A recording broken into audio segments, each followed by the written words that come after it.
Okay, today we're going to talk about the background to the Cold War because for this last section of the class, it's really important to know what the Cold War was all about because that will frame and set up and help us understand how the United States, especially, uh, tried to control Latin America, different Latin American countries, as much as it possibly could to keep them away from Soviet influence in order to win the Cold War.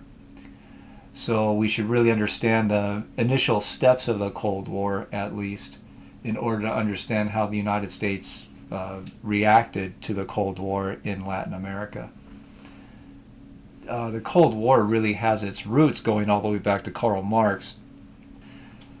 So Marxist theory was out there. It was floating around since the late 1800s. It had gained quite a lot of adherents, and people believed in it and were very dedicated to trying to achieve a communist economy in their own country. So there were communists and socialists and all kinds of leftist organizations in the United States, throughout Europe, and even in Latin America and other parts of the world. So the first place that the communist revolution will be successful to some extent to build a communist economy will be in Russia from 1917. And the reason that that happens is that Russia is involved in World War I at this point. World War I had started in 1914. The Russian government got involved in that, so the Russian armies were out fighting, and they were getting pretty annihilated. Russian military history in World War I is pretty much a disaster. Uh, by early 1917, the Russian army had lost over 2 million soldiers killed in battle. Their economy was really still pretty agricultural, so their economy was destroyed. And in early 1917, you see a series of worker strikes around the country. So different worker group working in different sectors of the economy go on strike one by one after another in early 17. And a strike of all, or of many, Russian women on March 8th is very successful and leads to calls for a general strike of all Russian workers throughout the country aimed at March 10th. And their goal is to force the government out of office. So they're basically saying instead of going to work, instead of going out and buying things, just stay home on March 10th and really destroy your own economy in order to force the government to resign and hopefully get a better government that will make better decisions. And this was extremely successful. The economic strike on March 10th, you see pictures of it, led to nationwide protests, especially in the big cities. So they don't just stay home, they get out and march and demand the government make changes or that the government leaders just get out of office. And within 5 days, the king of Russia, the Tsar, abdicated, which means he willingly gave up his throne and went into retirement. So for a strike to be that effective in 5 days to take down a monarchy that had been in place for hundreds of years is pretty impressive. So a provisional government took over at that point on March 15th, 1917, mostly made up of politicians who believed in democracy. There's some kind of political science philosophers, but largely pretty moderate types of leaders who want to keep fighting World War I to some extent. But also, their big thing is to write a Russian constitution. Russia didn't have any constitution at that point; it was a monarchy. So their big call in early 17 is to at least keep defending Russia's borders against invasion and to get a group together to write a Russian constitution a year later in early 1918. So the provisional government is exactly that. It's provisional. It's basically a caretaker government until a new constitution is written and elections are held to choose the leaders under that constitution, and that new government would take effect hopefully as soon as possible. But the provisional government made a lot of mistakes, made a lot of bad decisions. The economy was still bad. German invasion from World War I had continued, so the Russian army is still losing ground and Germans are conquering Russian territory. So the provisional government is celebrated at first, but after a few months is kind of criticized as ineffective, possibly corrupt, these types of problems. And on November 8th, 1917, a specific communist group called the Bolshevik Party started an internal revolt against the provisional government and overthrew that government. So Vladimir Lenin is the big leader of the Bolshevik Party. This is not a popular revolution. This is not people taking to the streets. This is basically Lenin and his kind of militiamen, his armed militia, going into the government buildings in the middle of the night and breaking in and arresting the provisional government leaders and throwing them in jail, and basically Lenin and his leaders of the party taking over the entire Russian government. So the overthrow is complete in early November, and Lenin and the Bolsheviks, their big goal is to get a communist economy going. They're big believers in Marxism. They think it's the great solution to all of humanity's problems. So they want to immediately transition the Russian economy toward full-bore communism without any hesitation. Lenin's problem, though, is that this group that's going to write the Russian Constitution, the Constituent Assembly, is still scheduled to meet just a couple months later in January 1918. So their job, they've been appointed and elected largely by different groups in the Russian population before Lenin overthrew that government. Their job is to write a Russian constitution and to get a new government going. And because there were elections throughout the country for the members of this Constituent Assembly, Bolsheviks had run in those elections and largely lost.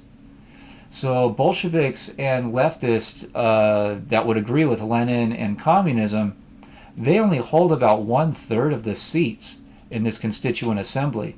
So they can try to get their ideas added into the Constitution, but they're likely to be voted down when it comes down to a vote of the members in that assembly.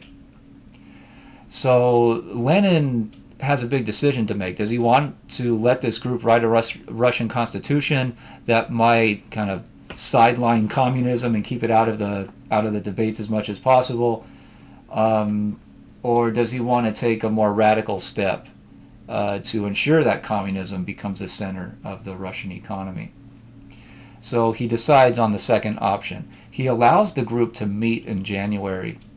But right when it meets at its kind of initial day, he gives a big speech where he says that this Constituent Assembly has a lot of what he calls the malignant bourgeoisie in it, which really means that he is saying that capitalist spies have somehow gotten elected or they have influence over a lot of members of this group.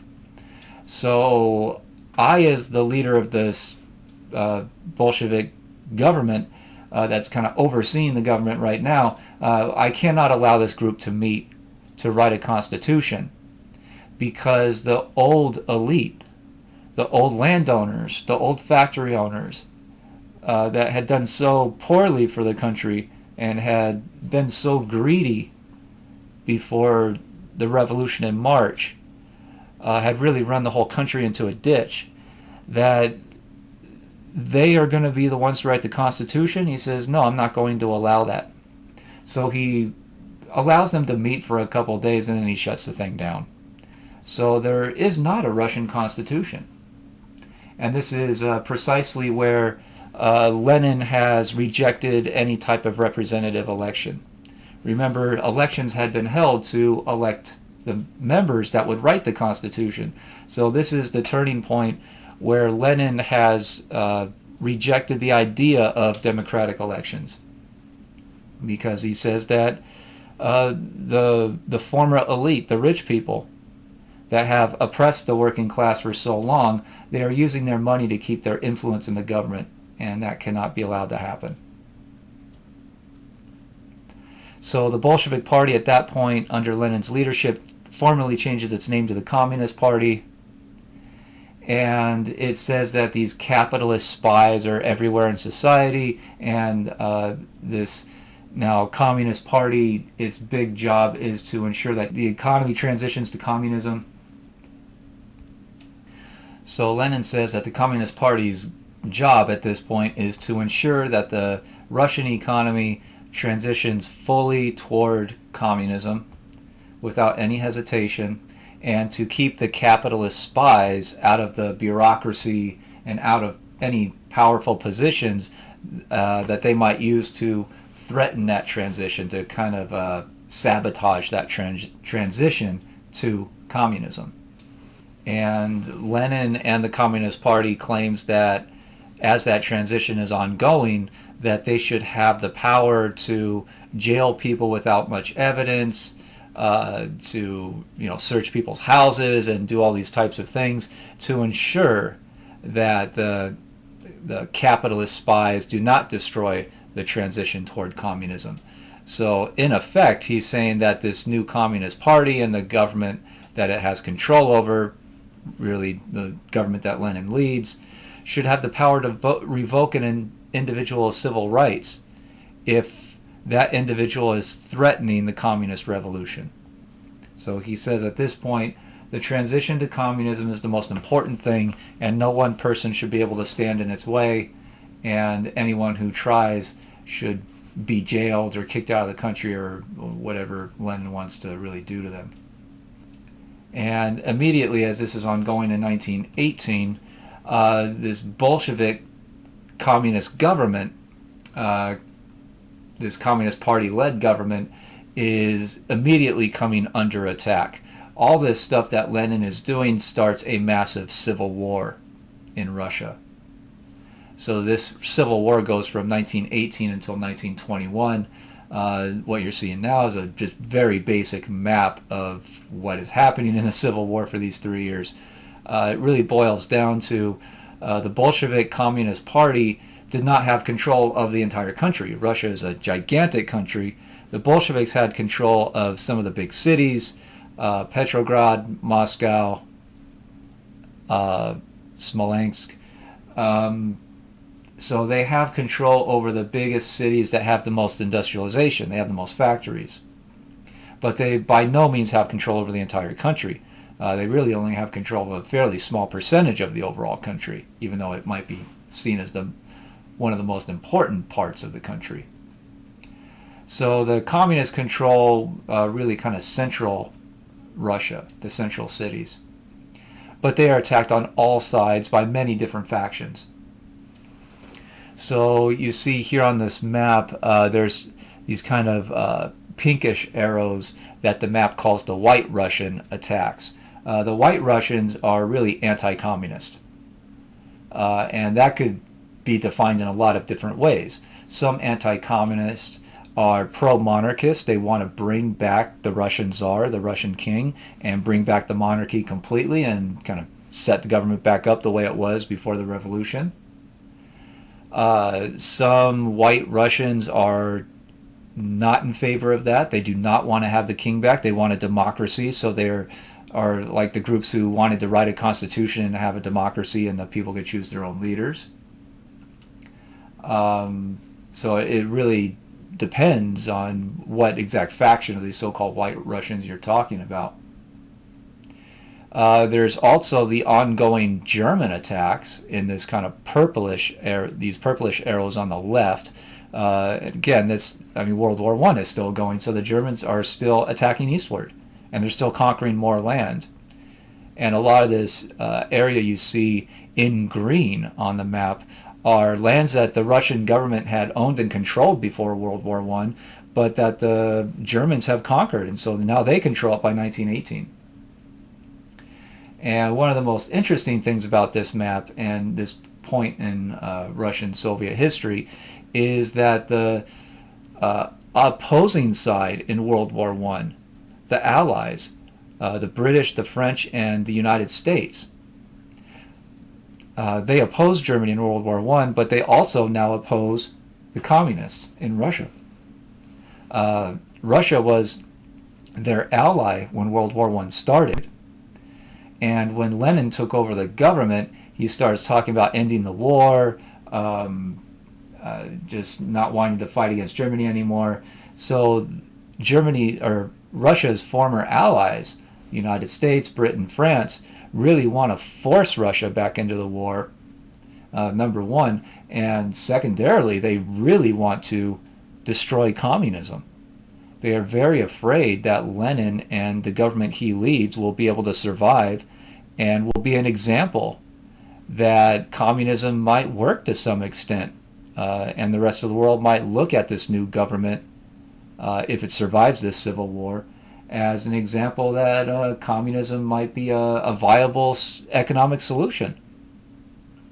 So the Westerners particularly don't like that idea. So you'll see attacks from the United States, the British, and the French through these blue arrows, largely through they bring their navies into Russia's ports and unload soldiers. So the communist-led government is being attacked on all sides by many different factions, all at the same time. And the Westerners give military and financial support to really anyone that's willing to attack this communist government.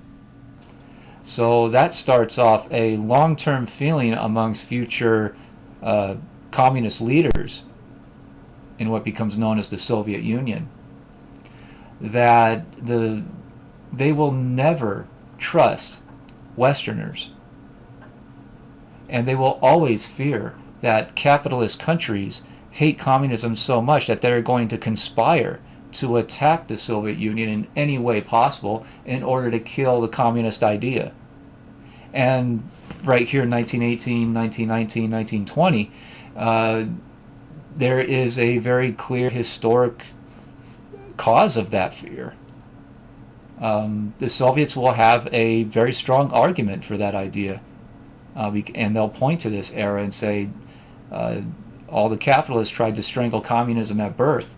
Lenin himself and the government he leads, their number one goal is just survival. So they start centralizing power. They start oppressing anyone who speaks out against them. So it's a pretty horrific civil war. Lots of Russians are killed in this. Lots of general people are killed in this. And the lesson that Lenin learned was that he really had to build up a hardcore dictatorship in order to stay in power and win this civil war. And some of the big criticisms of Lenin during the Civil War is that he's giving up former Russian land, all these areas in green. And he admitted it. Yeah, he said, yes, we didn't have the power to control those areas. The Germans invaded and conquered it.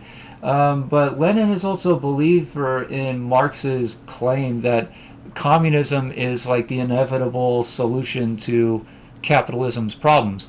So Lenin argues that, yeah, the Germans have conquered those areas, but you know what? Communism's going to overthrow that government at some point anyway, so once that happens, it doesn't really matter. As long as the economies are communist, who really cares what the national boundaries are?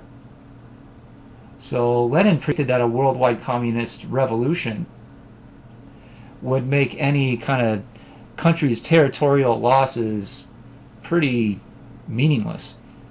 Lenin's government will actively support communist revolutionaries in other countries in order to spread the communist revolution across the globe. And it largely seems to start working. One thing we should remember is that 1918 is also the last year of World War I in the rest of Europe. So Germany loses the war in 1918 by the end of the year. Pretty quickly after that, there is a communist attempt to take over the German government. The German king has been removed from power, and so it's a very confusing moment in German history. And a German provisional government was set up. Again, just like in Russia, very moderate people that are taking very cautious decisions. And the German communists see it as an opportunity to rise up and try to take control. So the communists really, they try a violent overthrow of the German government and to establish a communist revolution in Germany. And they actually did take over the government in January 1919 and held it for a couple months. But then there's a counterattack by Germans who support democracy and the old king's imperial soldiers. So there's an anti-communist alliance of Germans that rise up to kick out the communists, kick them out of power, and the German democracy comes into existence at that point. But that also feeds into a lot of German people's fears of communism and a possible revolution attempt by the German Communist Party, and that will permeate German politics straight through to the 1930s and will help Adolf Hitler get into power in Germany. Hitler is someone who says he hates communism and wants to destroy it wherever he can. And then a communist group attempted to overthrow the Hungarian government in 1919 and succeeded. And there is a communist party in control of the Hungarian government for 5 months in 1919, but again, anti-communist alliance overthrew it and put more democracy back in place. There are also large communist parties in Britain and France and the U.S., but they are never large enough in order to physically take over the government or win elections. So they run their candidates in elections, but they usually get 2 or 5% of the vote or something like that. But all three countries, Britain, France, and the United States, their governments will be very afraid of communist parties, and the U.S. will, even at that point, be the most afraid and inflict the most political repression on communists in their own country, in the U.S., what becomes known as the Red Scare. So U.S. politicians really, and capitalists, argued that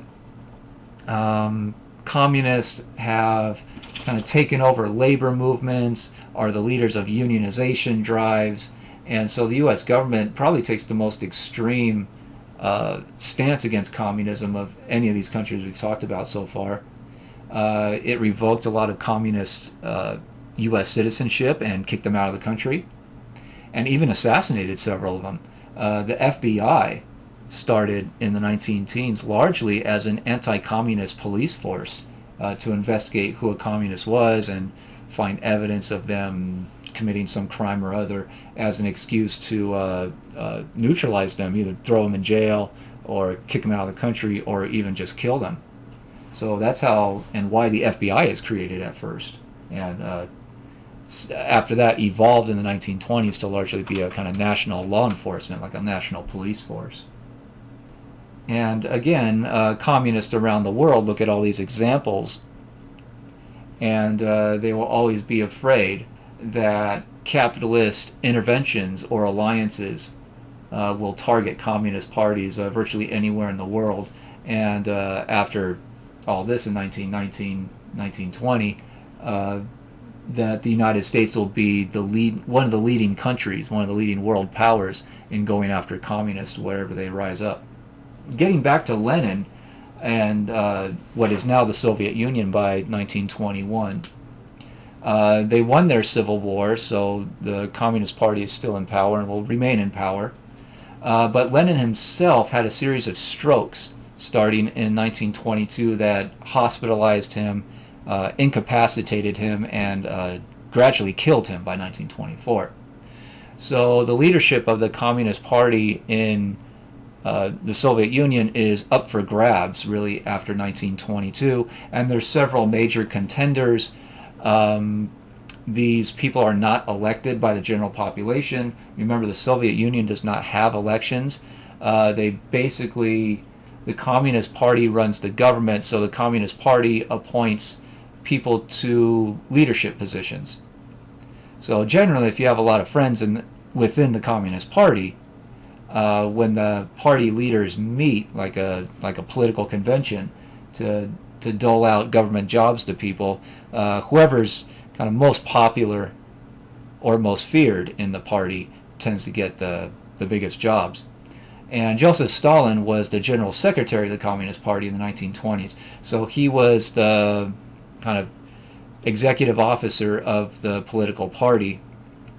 and therefore put his friends into the leadership positions of the party, so that when it came time to vote on a new kind of national leader after Lenin died, Stalin was in the position to have his friends nominate him and push him through as the next national leader.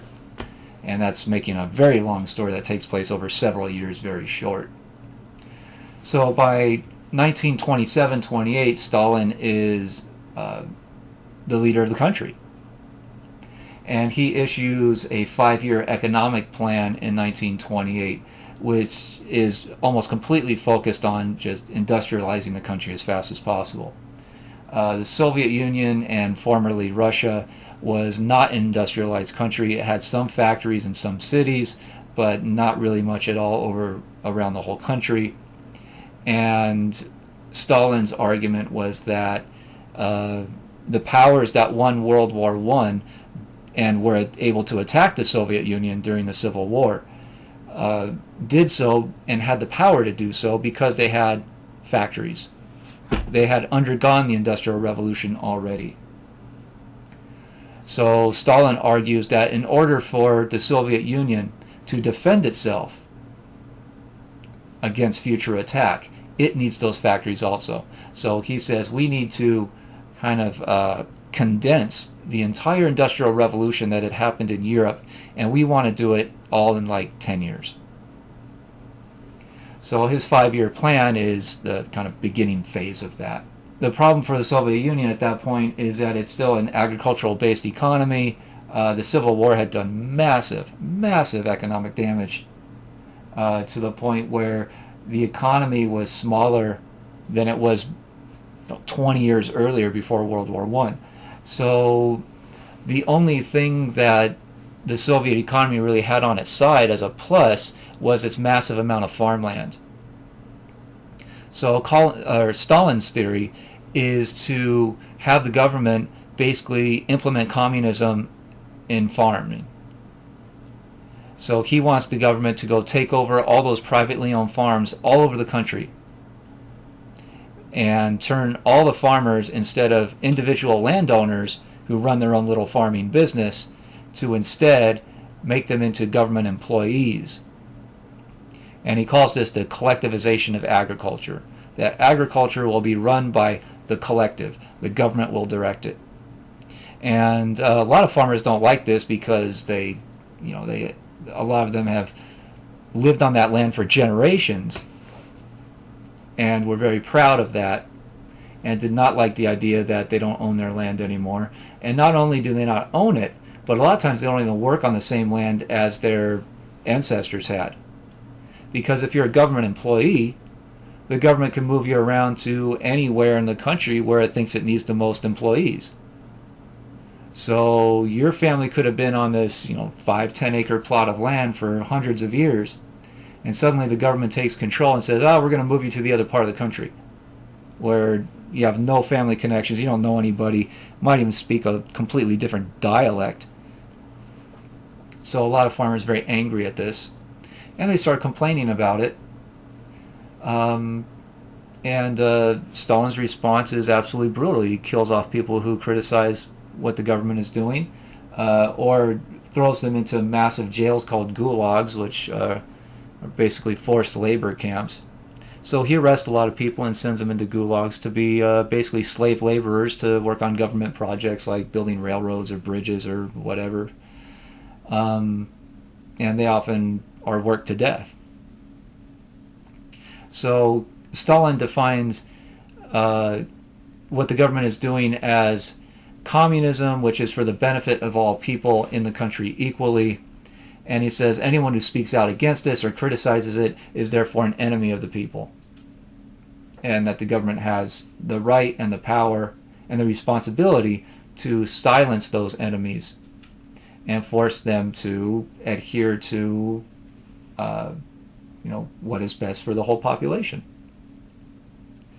And he creates what historians start calling a totalitarian police state, which means he has spies that read people's mail, that kind of linger around in society in popular places like bars or coffee houses and listen to what people are generally talking about.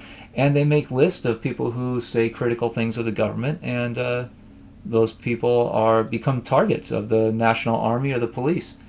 So Stalin's government is very famous for breaking into people's houses in the middle of the night with arrest warrants, and people are taken away and often never seen again. So Stalin has created one of the most hardcore dictatorships that the century would see in the 1900s. And it becomes such a normal part of the Soviet government. Stalin will live until 1953, and the government actually gets worse and worse, increasingly repressive, even from that point in the late 1920s into the 1950s, that it becomes known as a Stalinist system. That'll take us into the next section, which is talking about, very quickly, World War II. So this is a general map of World War II. You see largely Germany in the middle. Nearly all historians blame World War II in Europe on Hitler's leadership of Germany. Most argue that he pretty much started the war, and it just became the worst war in human history after that. The thing to realize kind of geographically about the war, though, it's largely the same countries fighting each other as World War I. So Germany and Italy form an alliance in the middle of Europe, and they started the war.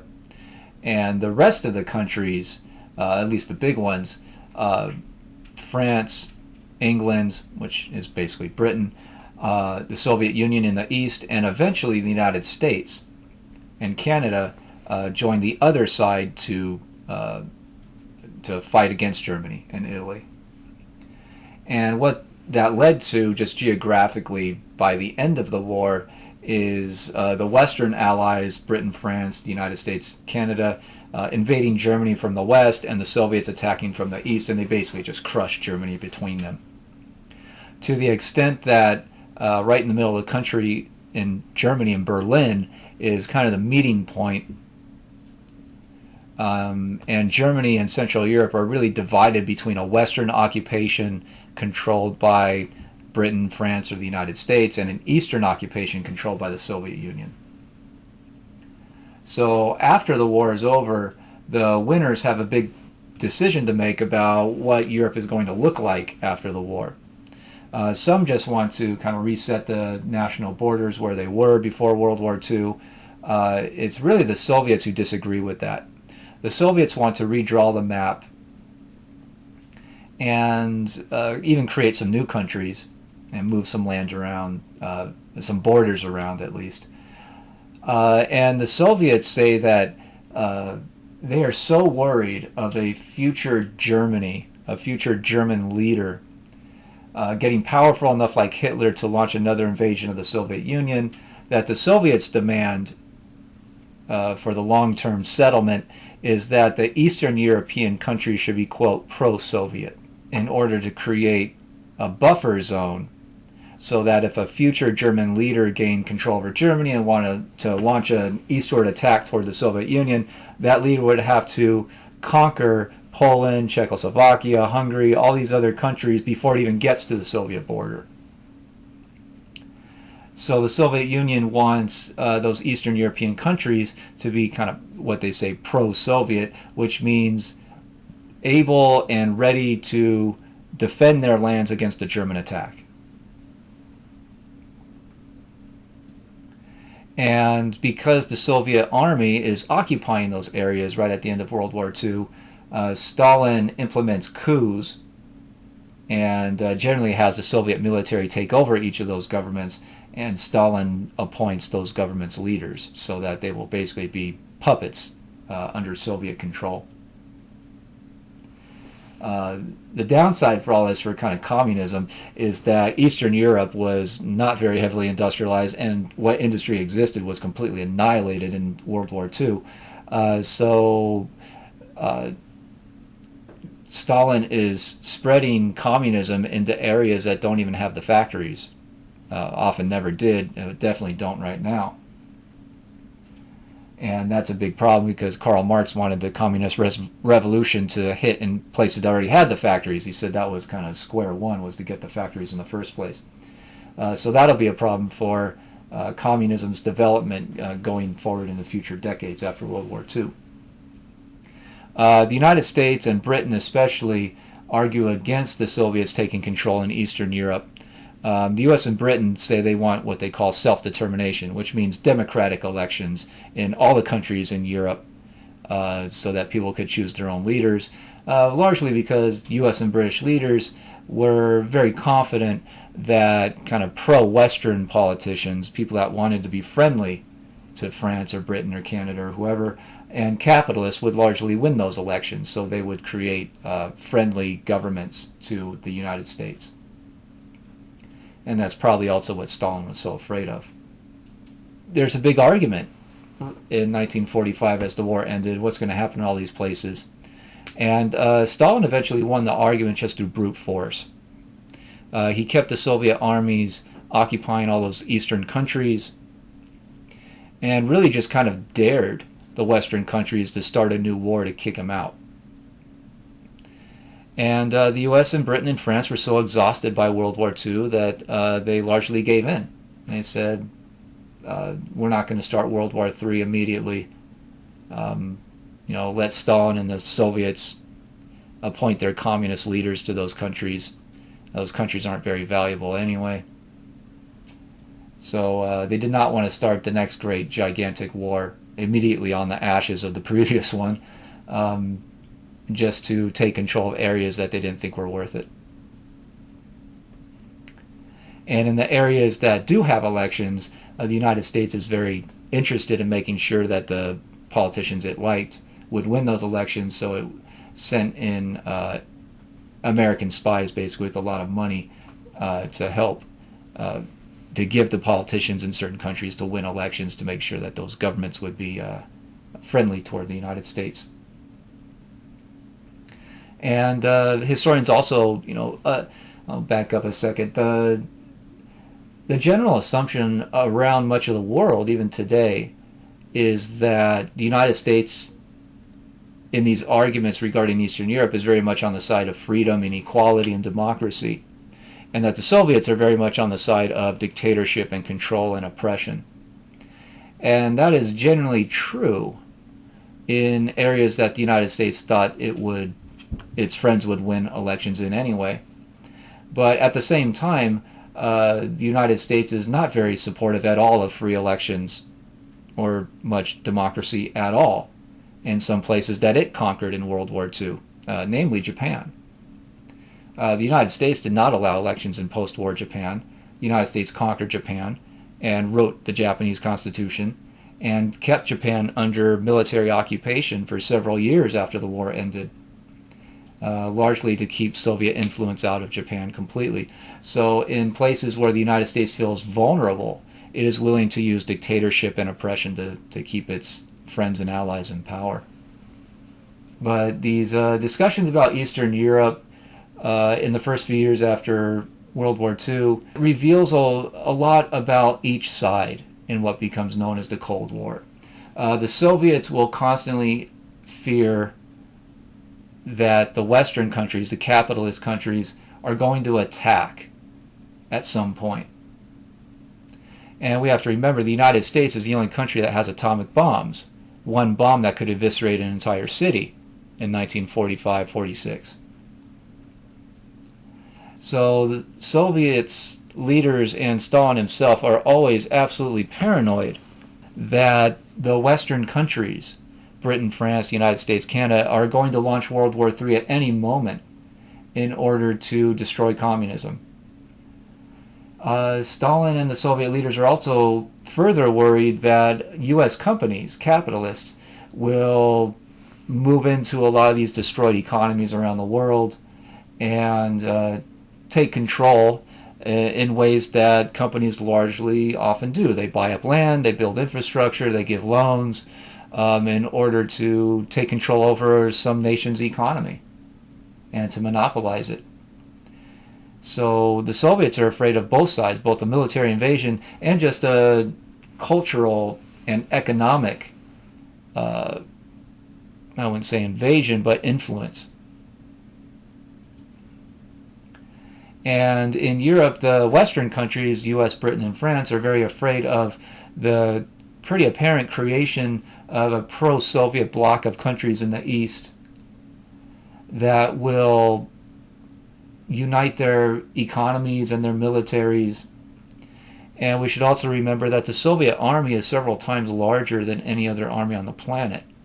The Soviet army, just in terms of the amount of soldiers and tanks and all the things that the Soviet army has, is usually about twice the size of the American army of the United States.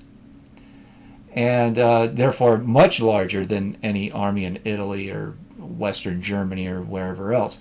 So the Europeans and the United States are always very, very worried that someday that Stalin or another Soviet leader is just going to order the start of World War III, and the Soviet troops are going to pour across the borders into Western Europe, and that they'll probably militarily conquer Western Europe fairly easily because they have so many more soldiers and weapons. So there's a lot of distrust on both sides at the end of World War II. And both sides start taking a very similar view of each other. There's a giant ideological divide between the two. Both sides claim that they, on their side, are the peaceful upholders of human dignity and the future of human freedom. So the United States defines that politically, that the United States stands for democracy and open elections and freedom of speech and all those types of Bill of Rights freedoms. But the Soviet Union claimed to be the same thing, just in an economic realm, because the Soviet Union says we have created a communist economy where you are economically free, because generally, no matter what job you do in the economy, you're paid about the same, because almost everyone's a government employee. So the Soviets define freedom in a very different way. They say, yes, in the West you may be more politically free and you have a democracy and you get to vote for your leaders. But who really cares if you're economically enslaved? If you go to work every day for very little money and most of your money just goes to your bills anyway, how free are you? That's the Soviet argument. Both sides also claim to be the leader of this kind of future of human freedom. So the United States claims we have democracy here, so we are the leaders of human equality and voting rights and the Bill of Rights and all those things, and that is the source of human freedom into the future, and that it is fairly inevitable.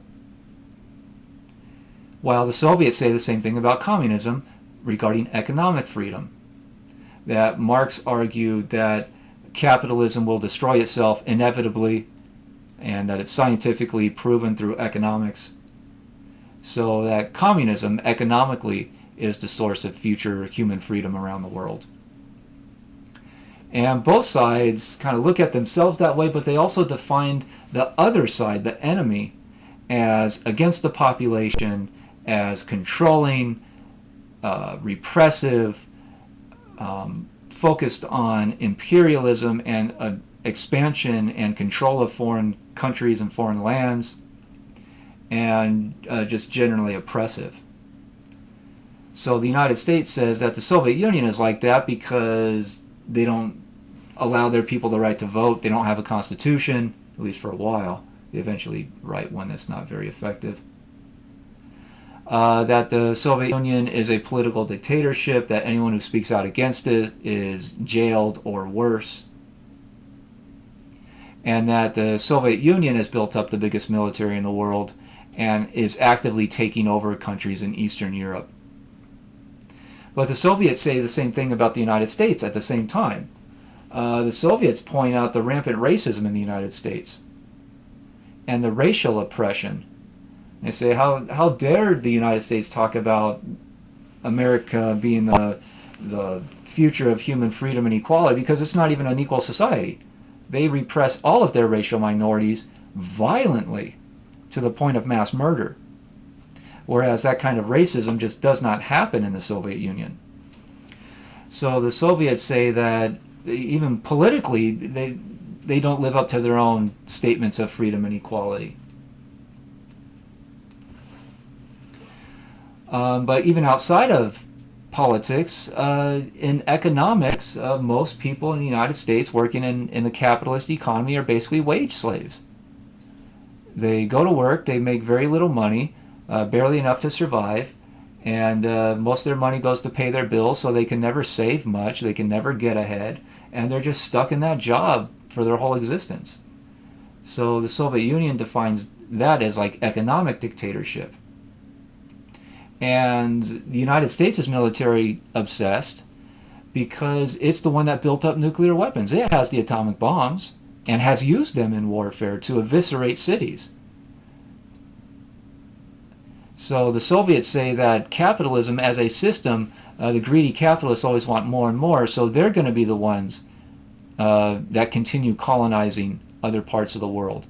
And the Soviets say, well, that's where colonization comes from, is economic imperialism. That's been going on for hundreds of years. So both sides accuse each other of being obsessed with taking over foreign countries and oppressing people. It's just in different types of ways.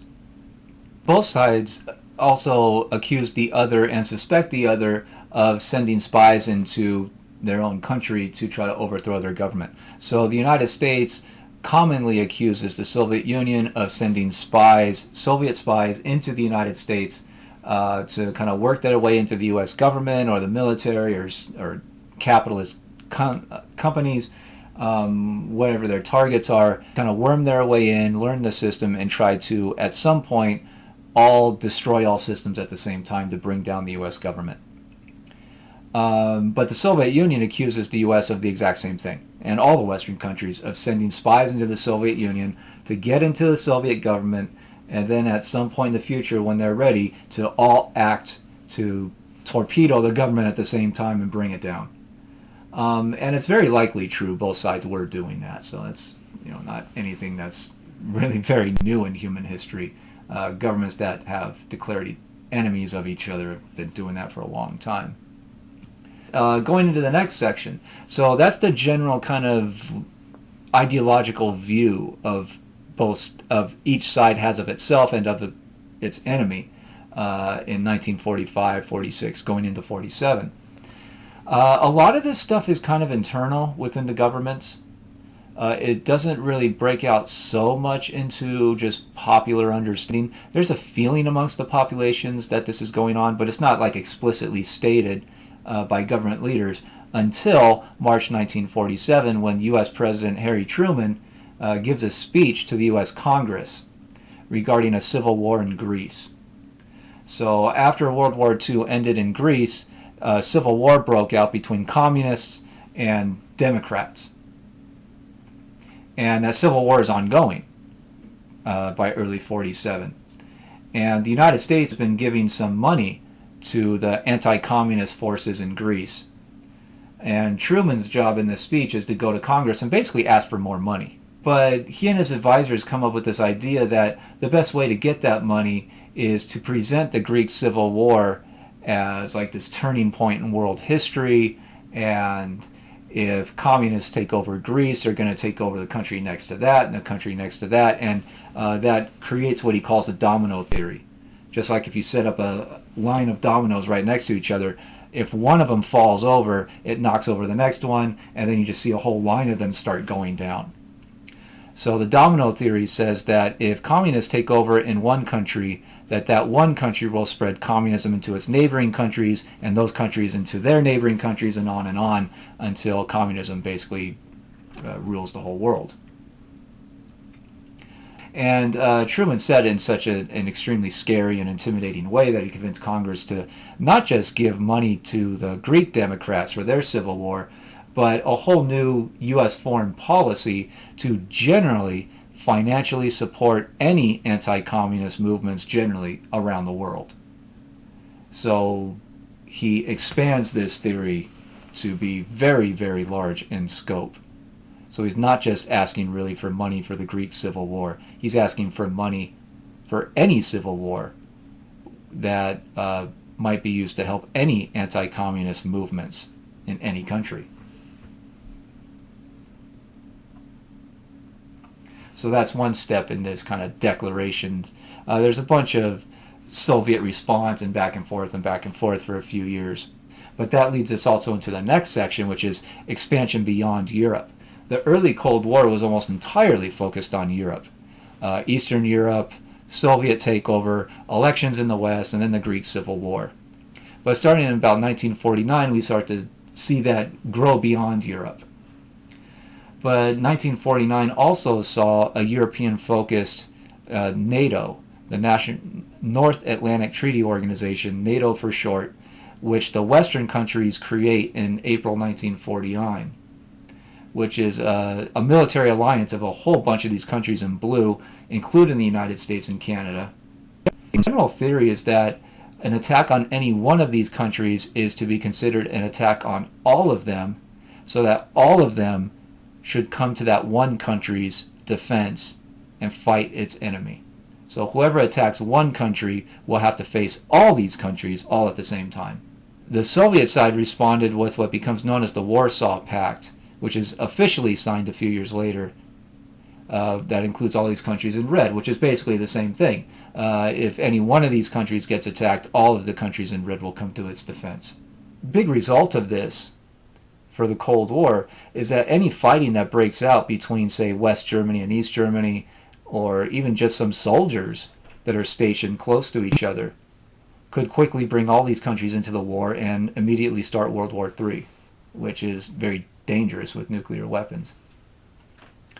Expanding beyond Europe, there had been a Chinese revolution against the Chinese emperor that started in 1926 that overthrew the emperor and then devolved down into a civil war amongst many different Chinese factions, political factions.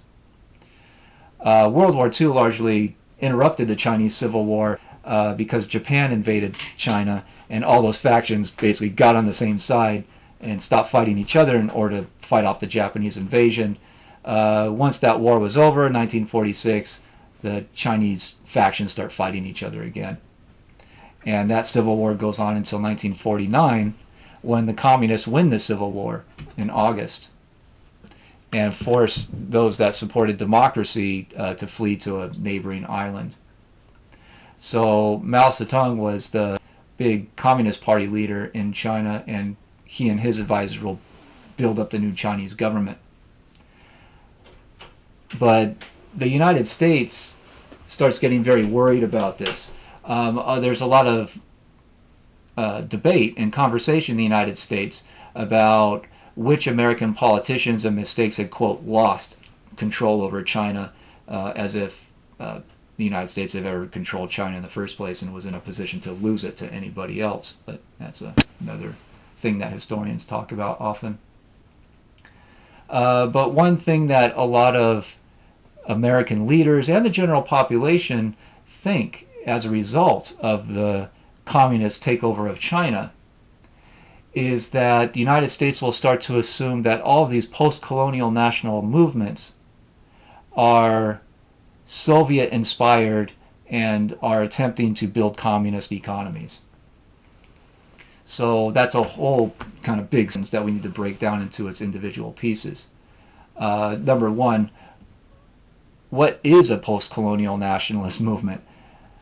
That means that post-colonial means that these are areas of the world that largely Europeans had colonized and held control over, sometimes for hundreds of years. And World War II largely ended the European ability to control those colonies.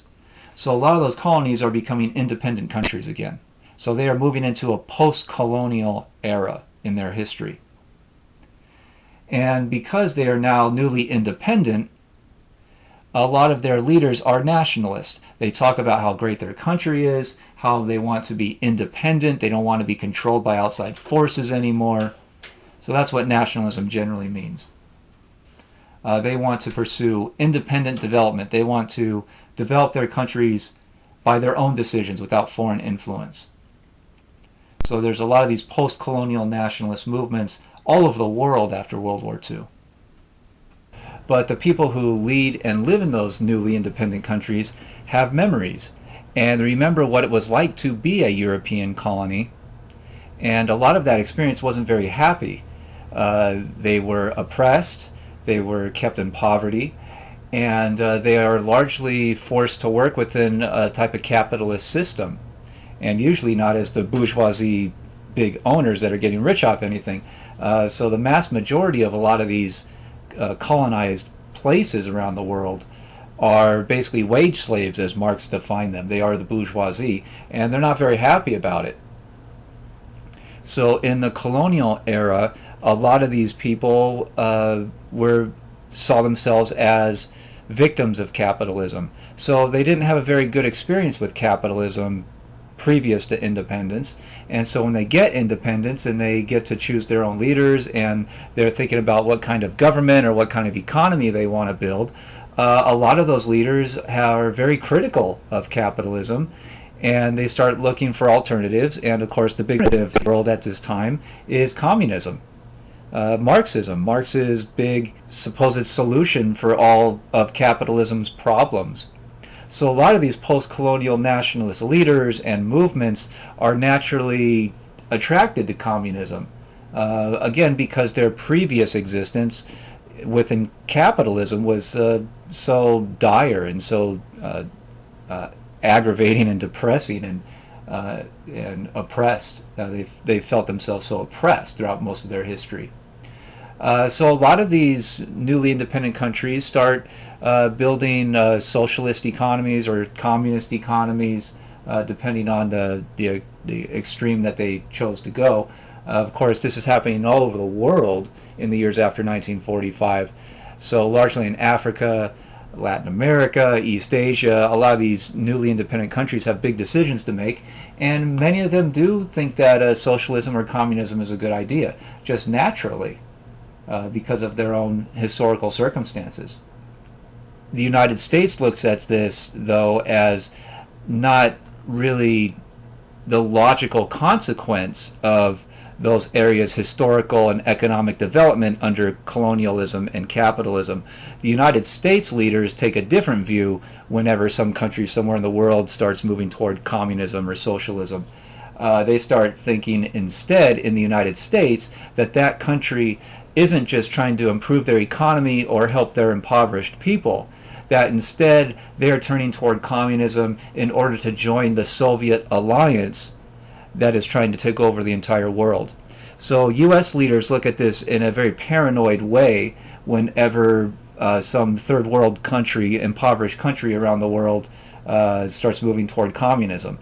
The United States leaders see it more in a Cold War framework or through a Cold War lens than perhaps just these leaders of this country think that that's the best economic path to help their people. So the combination of this post-colonialism, this moment, and the military stalemate in Europe led both the capitalist West and the communist East, largely based in the Soviet Union, to seek so-called allies throughout the world. So the United States and Britain and France, they will try to convince countries around the world, especially post-colonial countries, to create capitalist economies and democratic governments and side with the democracies in the Cold War.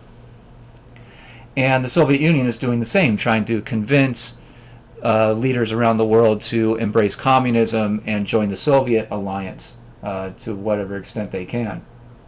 And that leads to a lot of hypocrisy on both sides of the Cold War. Again, both sides define themselves as the leaders of human freedom and equality and everything that humans can do that is good in the world. But the reality in their foreign relations with a lot of these countries around the world is a reality of dominance, that the US or the Soviet Union will look to dominate these post-colonial nations in order to not just convince them to join one side in the Cold War, but to force them to very often. And it's very clear when we just look at a list of the Soviet Union's empire around the world. It's not a formal empire, but historians generally call it an empire because the Soviet government controlled all these governments in this list, and you can see a lot of them are in Eastern Europe. So it's pretty obvious. Most historians admit to it pretty readily that the Soviets controlled these governments, and sometimes launched invasions and used oppression to keep control over those governments and those populations. But one thing that especially historians in the United States are much more hesitant to talk about is the U.S. empire that emerged in the Cold War very quickly. So the U.S. had control over Japan. We've talked about how it already had control over Cuba, and it will start moving into other areas, especially in Latin America, to at least form positive relations with Latin American countries. And if that didn't work, sometimes to just support some kind of military coup to put leaders in office that will be favorable toward the United States and ensure that at least capitalism survives in their country. So the United States will start making contact with even the dictators that already exist and that have existed in Latin America, sometimes for many years, in order to try to convince those leaders to join the U.S. side in the Cold War. So there's a lot of hypocrisy going on amongst the Americans and the Soviets about talking about spreading human freedom and equality, but in reality they're spreading dictatorship and control. But these Cold War alliances around the world have a major benefit for not just the United States or the Soviet Union, but also for the entire world. The benefit is that this alliance system allows the Soviets and the Americans to compete against each other for dominance without the two having to fight each other directly in some kind of war or other military conflict. And that's a very beneficial thing as we get into the 1950s when the Soviet Union develops atomic bombs that can eviscerate an entire city with just one bomb. So that is a fairly good thing for the world, because if the United States and the Soviet Union came into a direct military conflict, by the end of the 1950s, they are both saying that any war between each other will immediately grow into a full-scale nuclear conflict, which could eradicate probably both of those countries within hours, and probably take a whole lot of the rest of the Northern Hemisphere with it. So by the 1960s and 70s, you start getting a fear that any little breakout of hostilities between the U.S. and the Soviets, or any of their NATO or Warsaw Pact allies, could lead to a World War III that could go nuclear and eventually destroy the entire world. So the idea of direct military conflict between the two kind of big players in the Cold War is a very, very scary thing. And these extended alliances around the world basically allow the U.S. and the Soviets to kind of fight against each other through basically proxy warfare, where they hire soldiers in some other country to fight for them, so they can avoid that direct conflict that might lead to a nuclear holocaust. So that's fairly beneficial. Next thing to talk about is a U.S. secret policy that gets passed in the highest levels of the U.S. government in April 1950, called NSC 68. And this stands for National Security Council kind of recommendation number 68. And this one is really important because it lays out what comes to be known as the idea of containment. And this becomes U.S. foreign policy for the rest of the Cold War. The policy is fairly simple. Don't let the Soviets take control or influence or spread communism to any other important country around the world. Keep communism where it is, contain it, like a disease or a plague or a pandemic or something. Just keep it where it is, stop it from spreading, because the theory is that the people living in the Soviet Union hate their government. They know it's a dictatorship, they know that they're oppressed, and at some point they will rise up and overthrow the Soviet government and end the Cold War themselves. So the U.S. theory for fighting the Cold War is just stop them where they are, don't let them take over many more important countries around the world, and just wait for the Soviet population to eventually rise up and take down their own government. The initial estimate is that it might take 10 or 15 years for the Soviet people to do this. We now know it took almost 40 years. So this is the general foreign policy that the United States will follow for the rest of the Cold War, and it's eventually the winning foreign policy. Because again, with the Soviet Union having atomic bombs, no American leadership is suicidal enough to want to try to start World War III to destroy the Soviet government. So they're going to say basically you have to rely on the Soviet people to do it for us. So other secondary parts of NSC 68, it formally says that the Soviet threat to the United States is, quote, imminent and militarized. So the Soviet leaders aren't just talking about spreading their influence around the world and worldwide communist revolution. They're actively participating in it. They're encouraging other countries and other leaders and populations to do it. And they often help militarily when they can. They definitely help with money or resources wherever they can. So NSC 68 also argued that the United States should create a thing called the CIA, the Central Intelligence Agency, to really be the U.S. eyes and ears around the world. It's going to be a spy network that is going to spread out around the world and listen and watch for instances of communist takeover attempts in countries around the world.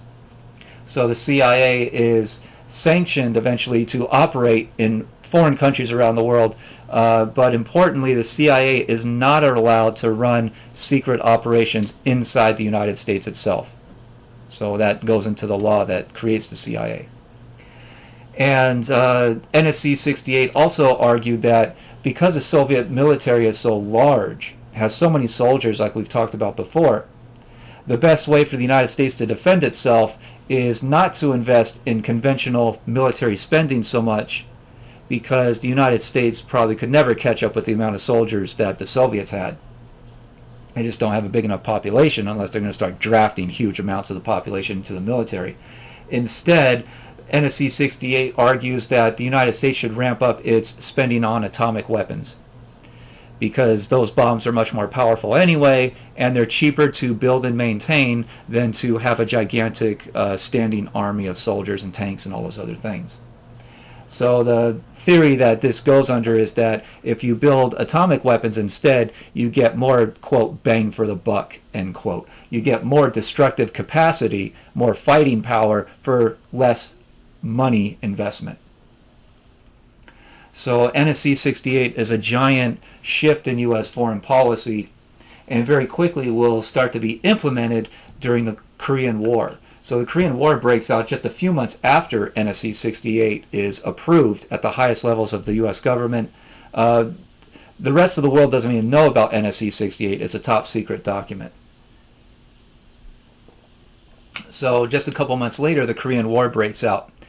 The North Korean communists almost entirely conquered South Korea until the United States chooses to intervene and gets permission from the United Nations to intervene, and sends U.S. troops into South Korea to push the North Korean soldiers back up above the preset border.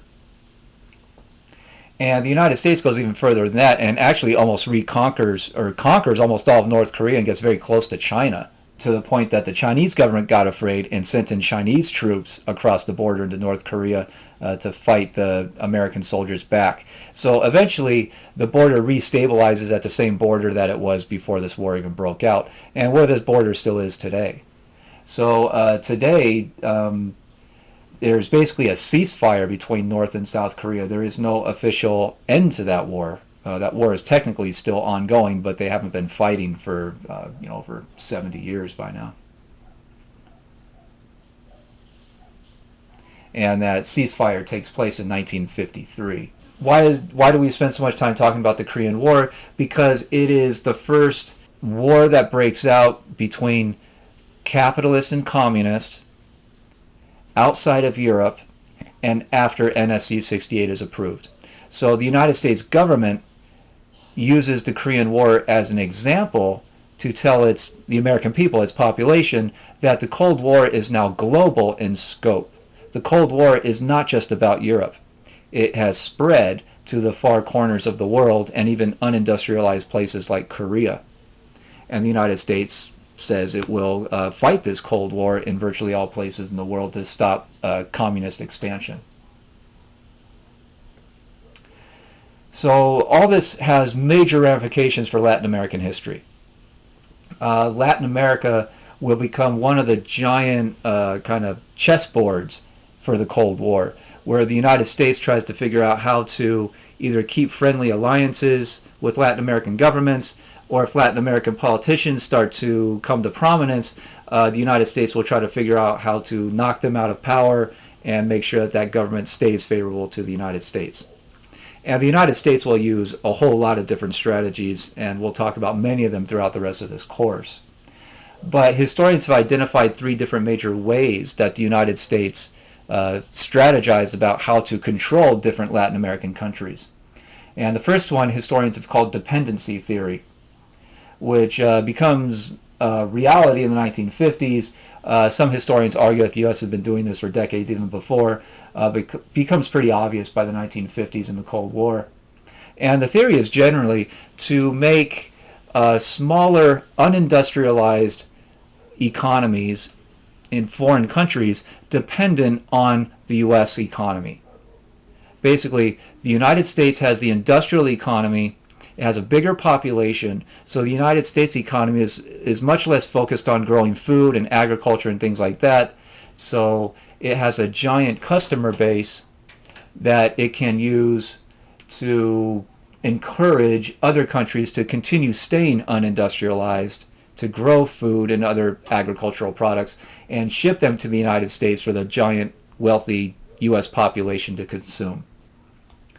So the theory is that you make a foreign country's economy dependent on yours, and in doing so, you convince that foreign country, its leaders and its economic entities, to not industrialize, to instead focus most of its economy on agriculture and really just a couple of major agricultural products, these cash crops we've talked about before, like coffee or sugar or whatever else, to convince that country to grow those as much as possible, ship them to the United States as exports, and the U.S. population will buy it and consume it.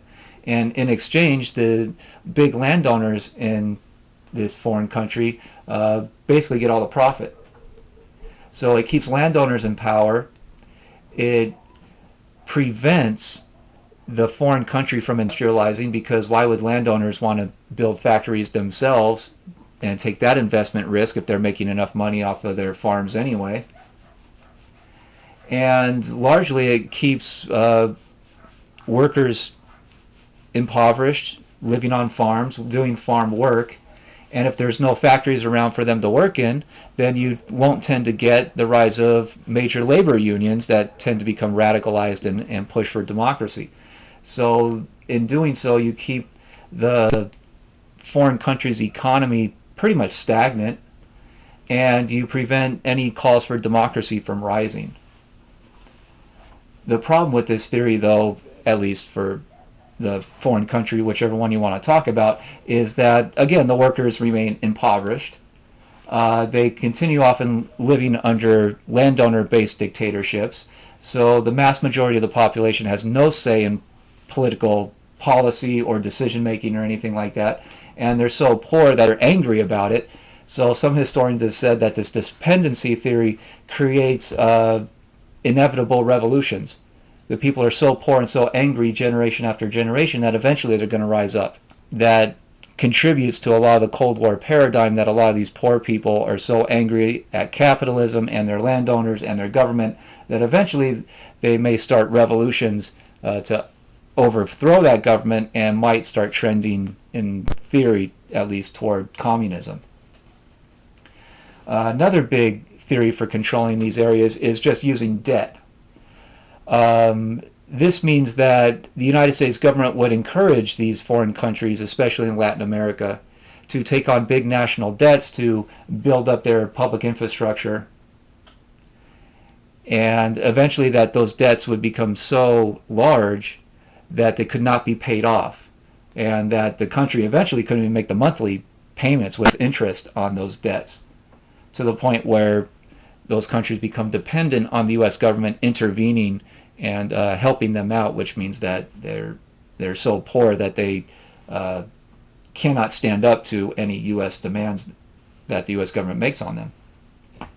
So the United States will often send its companies into these foreign countries, especially in Latin America, and these companies will make contact with the government leaders there and basically make a sales pitch that if your country builds up on its highways or its railroads or electricity generating plants and tries to electrify the country, or build up a hospital or a school network or whatever the modern system is, if the country does that, it will see its economy take off.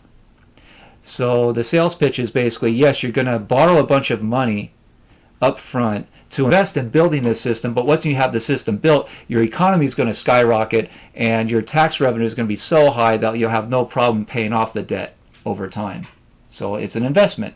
And a lot of these foreign leaders aren't really convinced very well, so U.S. companies often bribe them with massive amounts of money. And a lot of these foreign leaders are also threatened into accepting these plans. Basically, you either accept this plan and you accept these bribes, or else you may be assassinated. But either way, a lot of these foreign leaders do accept, and so they go out looking for money to borrow to get it, and so they'll borrow from major international banks like the World Bank or the International Monetary Fund, the IMF, or even borrow from private banks like banks based in New York and Wall Street or London or somewhere like that. But either way, a lot of these countries take on massive national debts, and they build whatever social structure system that had been pitched to them. And then what do you know? The economy does not take off. It remains fairly stagnant. And the people living in that country largely don't even benefit very much, because it's not like the government will hire their own people to do the work. No, instead they hire the US-based companies that say that they're experts in building railroads or bridges or hospitals or whatever. So it's US companies that get those contracts.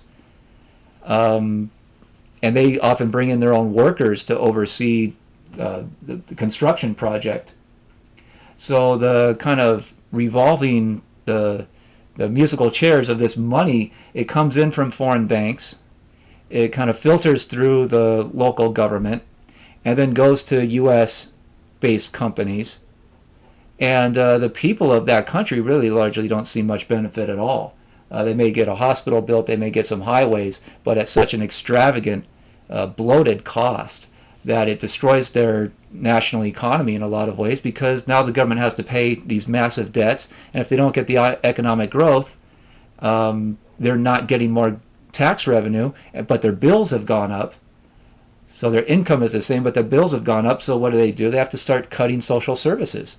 So they cut down on their welfare programs or their school systems or whatever else, or they start selling off big chunks of their economy, like their railroads or something, to foreign investors to get the money to pay the debts. So it's a gigantic problem in a lot of Latin American countries that will destroy those countries eventually. So we'll see a lot of this debt problem really come to a head by the 1980s, and a lot of those countries go through a very, very tough time economically, and some of these governments are overthrown in the 1980s as a result. And the third and last one we'll talk about is just U.S. support for overthrowing governments and setting up basically puppet governments.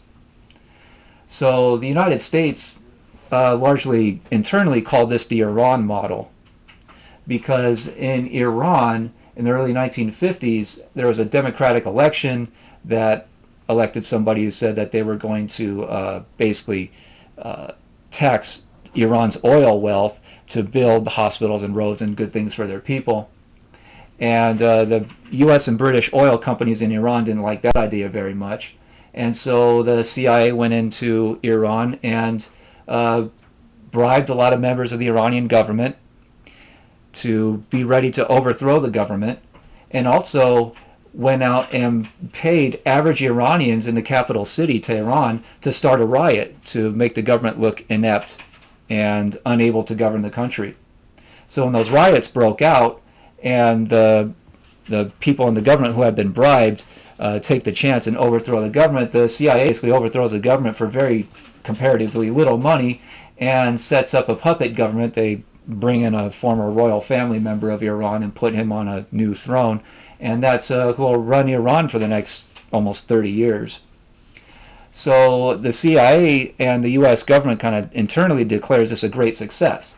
They have basically taken over Iran on the cheap, and they're going to look to apply that model to Latin America all over the place for the next several decades. So you'll see those attempts go on with bribery and trying to start riots, or if that doesn't work, just outright military coups or assassinations against leaders that the United States government feels are either too close to the communists or are just some kind of threat to U.S. policy in Latin America. So the Iran model becomes a big thing for Latin American history, and it's entirely kind of created and conspired in Washington, D.C. And the U.S. will do this even while it builds a school to train Latin American dictators in how to keep control over their countries. So it becomes known as the School of the Americas, that's set up in Panama City, in part of the Panama Canal Zone that the U.S. controls. And it's literally a school that trains Latin American dictators and their advisors and police forces and armies and whatnot in how to repress a civilian population. So it's training in torture tactics, in how to disappear people, and how to run what military historians call counterinsurgency tactics. So if some kind of rebellion breaks out amongst the population, some insurgency, how does the dictatorship break that? How does it destroy that movement? So we'll see the effects of these go on throughout the rest of the course as we talk about their effect in individual countries one after another. So we'll stop here for today.